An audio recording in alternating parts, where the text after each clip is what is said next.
Well, earlier today I spoke to the Chief Executive of RBS, Stephen Hester, and we started on the question of whether he should still be in his job. Stephen Hester, the detail here is very shocking. Half of it at least happened on your watch. Why haven't you resigned? Let me be clear, first of all. What the 21 people who have, if you like, been found to have tried to manipulate yen and Swiss franc Libor did is disgraceful. There is no room at RBS or in our industry for that kind of wrongdoing. It happened for 2 years while you were the boss.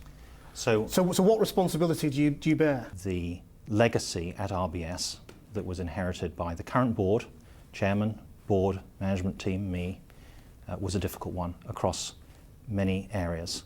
But the question is, were you even doing the right thing when you knew that there was a potential problem?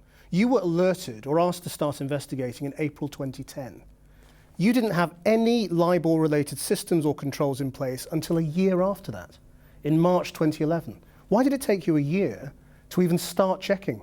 I think that it is absolutely right that in Libor, we won't be the only bank with these findings, of course, but in our case, that it was not a regulated area and the rules, if you like, were there but not as well developed as they are today, and we did not know the wrongdoing that was going on. So our systems and controls were poor and we didn't know about the wrongdoing. It took 11 million documents to be trawled through until about March of 2011 before we discovered the extent of the wrongdoing, and we fixed it very quickly thereafter. But you're absolutely right. It took time to discover that wrongdoing, and the bank's systems and controls that had been in place for years were not brought up to snuff. And by the way, in a whole series of other areas, were also not up to snuff. And yet some of the wrongdoers seem to have got away with it.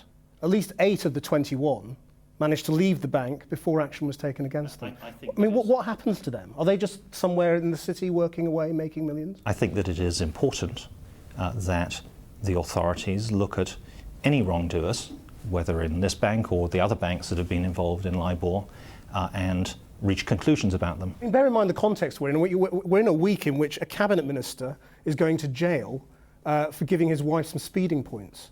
You know, and yet bankers are still employed by the bank when they were fiddling interest rates? I think that your point is very important.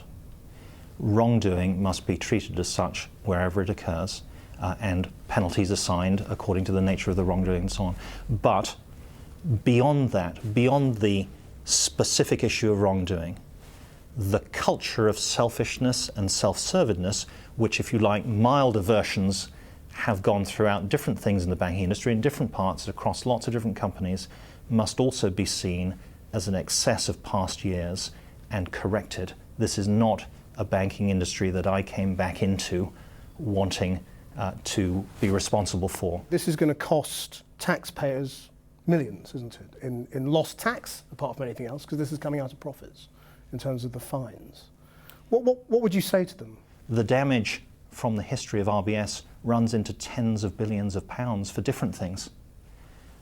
Fortunately, RBS is a strong enough company and being improved that the profits of this business are paying for that damage, and I hope that we are soon coming to the point where those profits will have paid for the past damages and then be available to shareholders and give us a share price that will allow the taxpayer to recoup.